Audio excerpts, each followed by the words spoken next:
Merci de nous rejoindre sur C24+. Mesdames et messieurs, voici les principales articulations de votre journal. 34 députés provinciaux sur 41 ont voté pour la déchéance d'Egodé Mpoyi à la tête de l'Assemblée provinciale de Kinshasa. Toujours dans ce journal, la 12e édition du Forum économique en marge de la coopération économique entre la République démocratique du Congo et la République sud-africaine au Palais du Peuple s'est clôturée jeudi dernier à Kinshasa. Pour clôturer, enfin, les tribunaux, les grandes instances de Kinshasa Gombe a prononcé son verdict tard dans la nuit du jeudi dernier dans le procès en flagrance des présumés kidnappeurs et voleurs à main armée appréhendés à Kinshasa. À toutes et à tous et bienvenue.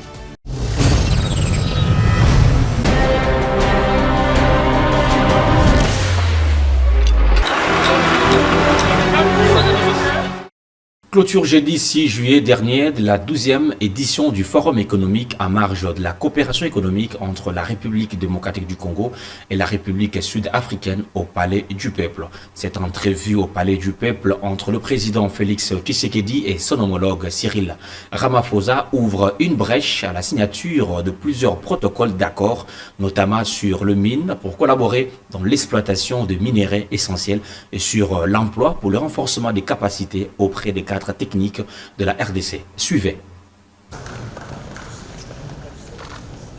Les forums économiques s'ouvrent sur une note de la mise en place d'une commission économique mixte entre les deux États dans l'objectif d'améliorer une coopération économique qui soit bénéfique entre les entrepreneurs et hommes d'affaires des deux États, d'où le vœu du chef de l'État congolais Félix Antoine Tshisekedi Tshilombo qui s'exprime dans l'objectif de soutenir cette initiative.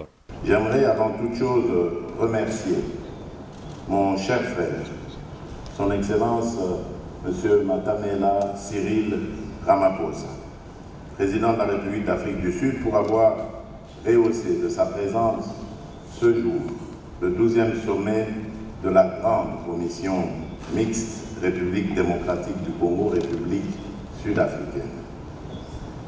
J'aimerais également remercier les membres des deux gouvernements ainsi que les experts associés aux travaux en commission pour la qualité du travail abattu, notamment en ce qui concerne les mesures et autres recommandations arrêtées en vue d'optimiser la coopération entre nos deux pays. L'ambition que nous avons en partage d'accélérer notre marche commune vers le développement ainsi que de concourir conjointement à la réalisation des objectifs de développement durable et ceux de l'agenda 2063 de l'Union africaine. Performer cette coopération économique entre les deux nations, notamment dans les domaines des mines, c'est aussi une volonté partagée par le président Cyril Ramaphosa. Signalons qu'en termes de partenariats bilatéraux en matière de commerce et investissement, les deux États promettent de respecter les engagements. Prenons cette nouvelle information en bref. Le secrétaire général à la Défense a clôturé un atelier ce vendredi 7 juillet à Kinshasa dans le cadre de la mise en œuvre de la loi de programmation militaire avec la sous-commission de production militaire. Ces assises se sont inscrites dans le cadre des travaux sur le budget de programmation militaire ouvert depuis le 28 juin de l'année en cours. Arrêté pour motif d'enlèvement, meurtre et cause d'insécurité dans la capitale congolaise la semaine écoulée, le tribunal de grande instance de Kinshasa Gombe a prononcé son verdict tard dans la nuit du jeudi 6 juillet 2023 dans le procès en flagrance des kidnappeurs et voleurs à main armée appréhendés à Kinshasa. Un reportage Mitterrand Mukumbi. Cette affaire a fait l'actualité durant une bonne semaine après la présentation de ces criminels au vice-premier ministre et ministre de l'Intérieur, Sécurité et Affaires coutumières, Peter Kazadi lundi dernier. Le tribunal a été sans pitié avec plusieurs prévenus reconnus coupables de faits qui ont été mis à leur charge. Certains d'entre eux ont été condamnés à la peine de mort et le tribunal les oblige à payer des amendes d'une somme de 1 million de francs congolais au titre des dommages et intérêts afin de réparer les préjudices causés à l'endroit de plusieurs victimes. Pour ce qui est de l'infraction de meurtre, la justice condamne les criminels à payer 20 000 $ américains. Signalons que la peine légère dans cette condamnation est celle de 2 ans de prison avec sursis prononcé contre la demoiselle Reda car le tribunal n'a pas trouvé de graves indices de culpabilité sur elle et il a jugé bon son comportement tout au long du jugement. Il s'est de préciser qu'ils ont été jugés en 3 groupes lors de la série des audiences foraines tenues devant le bâtiment du ministère de l'Intérieur. Une autre brève dans ce journal. Séjournant en France pour une mission de service, l'ambassadeur de la jeunesse pour la paix, Ado Youé, s'est adressé aux députés de l'Assemblée nationale française sur la situation sécuritaire en République démocratique du Congo, particulièrement dans sa partie Est, et a pris l'engagement à être cette porte-étendard de la jeunesse congolaise, la diaspora, mais aussi celle vivant au pays, auprès des institutions mondiales, en compagnie du ministre national de la jeunesse et nouvelle citoyenneté, Yves Bunkoulou. Ado Youé a pris l'engagement de procéder par une consultation pour une cohabitation pacifique de la jeunesse congolaise. Dans la province du Kasaï oriental, le ministre provincial des ITPR et les DGA de l'Office de route ont procédé hier jeudi 6 juillet au lancement des travaux de construction du pont Katia, dans le secteur des Mouvo Katia, territoire de Miabi. Détail dans cet élément. C'est aussi l'occasion pour moi de saluer aussi le gouverneur de la province et son gouvernement pour l'intérêt qu'ils apportent en vue de la bonne marche de ce programme. Dingangataji mujina ja gouverneur wa province yeya Patrick Abema Chaviji uji muntuma kwa kijila DGA wa office de route wa chilamba chitutubanga lelo tutoela twasankijila kwa mfumu wa Jitonga yeya mukalenga Félix Antoine Tshisekedi Tshilombo tumukumbi naye bikashi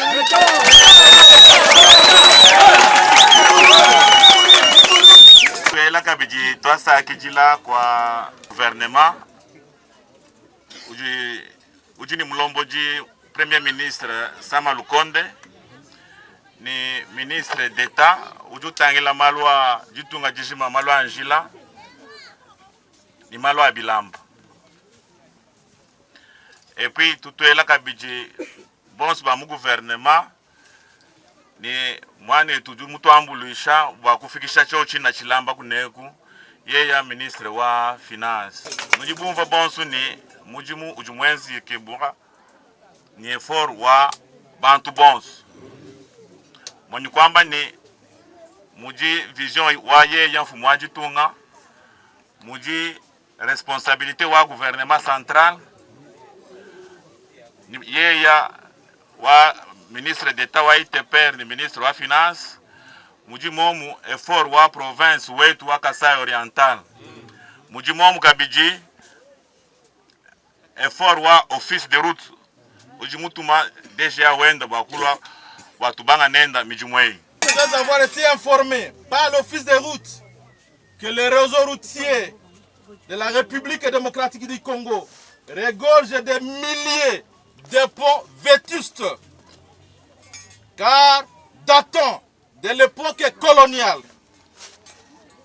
ce programme a été initié par l'office de route et qui va permettre de procéder au renouvellement progressif des ponts vétustes.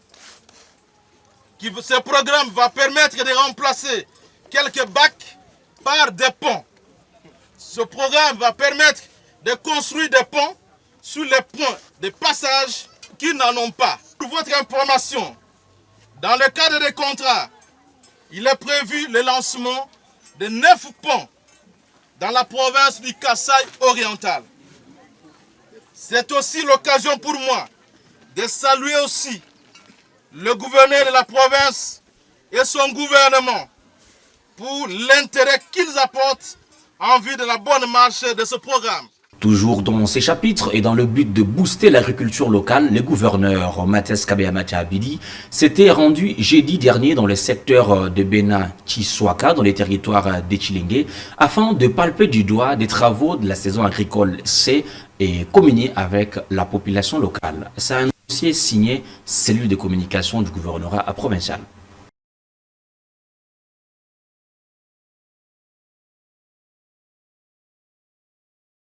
L'agriculture demeure la priorité des priorités au Kasaï oriental.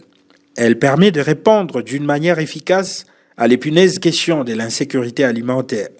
C'est dans cette optique que le gouverneur de province, Patrick Mathias Kabea-Mathiabidi, à travers son gouvernement, veut capitaliser le 3 saisons agricoles pour anticiper promptement toute éventualité dans ces domaines. L'autorité provinciale s'est rendue ce jeudi 6 juillet dans les secteurs de Benachissoaka, dans les territoires de Tshilengé, pour palper du doigt de travaux de la saison agricole C et communier avec la population locale.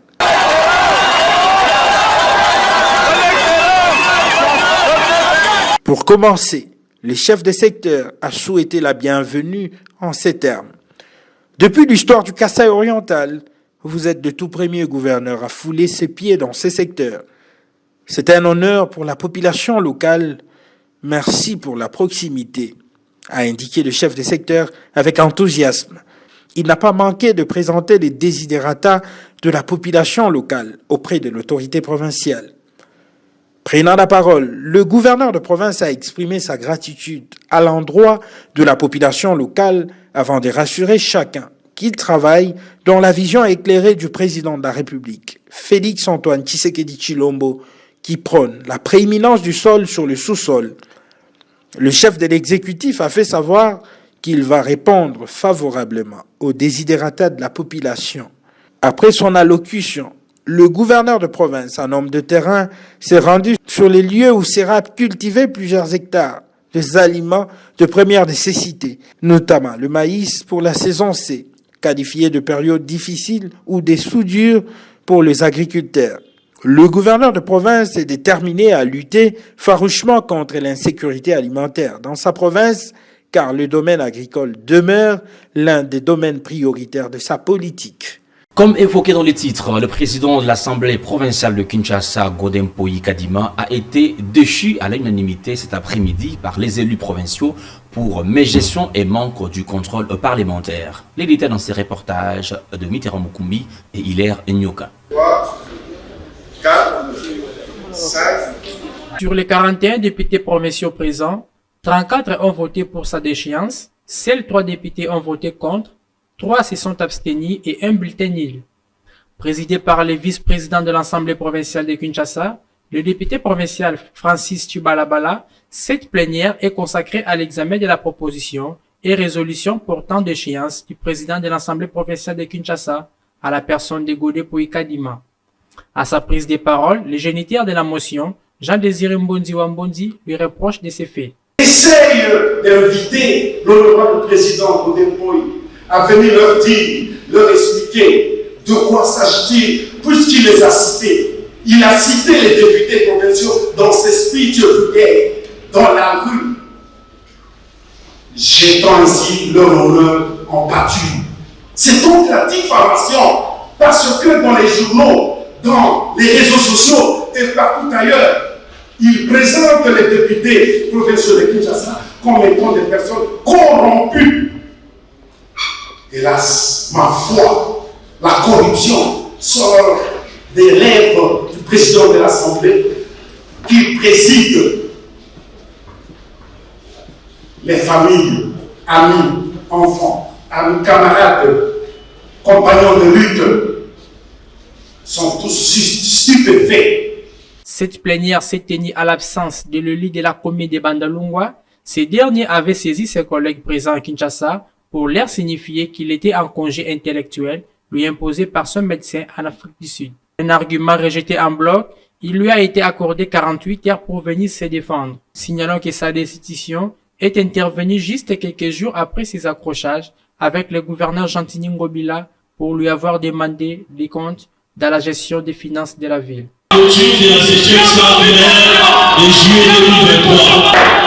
Le travaux de construction et modernisation du boulevard Salongo à Lemba évolue à pas de géant. Les techniciens de l'hôtel de ville qui supervisent l'entreprise chinoise Zhongzhong International qui exécute ces travaux rassurent la population quant au respect de la durée requise à s'approprier le projet.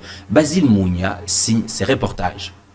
Le boulevard Salongo, qui a pour point de chute les Hommes 30 à Lemba Salongo, s'étend sur environ 4 km. À ce jour, ces travaux de construction totalisent effectivement 20 jours. Les travaux d'assainissement ont suivi cette ouverture de la piste pour la construction des caniveaux. Mais alors, comment évoluent ces travaux? L'ingénieur Dido répond. Non, très bien. Très bien, nous sommes dans les assainissements, comme je vous ai dit. Et nous sommes en train de veiller de manière à ce que nous soyons dans les délais et que nous puissions assouvir effectivement cette soif de la population congolaise, telle la vision du chef de l'État. Sous les vigilants de l'équipe de l'hôtel de Kinshasa, tout est sous contrôle et se déroule dans les stricts respects des normes d'exécution requises, nous a-t-on confirmé. Dans les normes, est-ce que nous y sommes? Nous sommes en train de veiller, nous sommes l'œil de l'État congolais, si nous le voyons, donc ça va très bien. Nous sommes avec eux chaque jour, chacune des minutes qui passent, c'est pour que nous puissions voir si les choses se font telles que le contrat le stipule. Il convie les bénéficiaires à la protection de cet ouvrage du début jusqu'à la fin. Bien sûr. D'ailleurs, vous nous avez trouvés dans la population. Les ouvriers en train de travailler, nous sommes avec la population qui, de temps en temps, demande comment évolue la situation. Et puis, bon, on leur explique, on leur met tranquille. De protéger l'ouvrage, parce que c'est très important. Nous avons commencé par l'assainissement, mais en ce qui concerne les routes, ce sont justement les travaux d'assainissement qui souffrent beaucoup. Parce que quand ils vont commencer à jeter des poubelles dans les caniveaux, ça ne donnera pas l'intérêt à ce que nous venons de faire. Donc s'ils veulent voir réellement l'importance de cette route que le chef de l'État a décidé de mettre en leur faveur, il va falloir qu'ils le prennent en bonne mère et père des familles.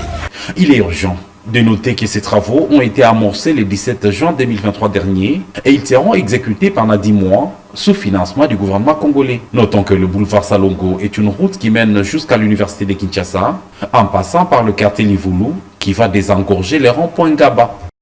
Parlons de la consommation de bières à dosage élevé qui est l'une des causes des morts brisques dans la société quinoise dont les consommateurs sont des jeunes en majorité. Ce reportage est signé Ornella Bossona. Certains jeunes consomment de boissons frélatées sans tenir compte des conséquences de ces produits dans l'organisme humain. Malgré l'interdiction de consommation de ces produits par l'État congolais, les jeunes quinois en consomment davantage, faute de l'application et le suivi de ces mesures prises.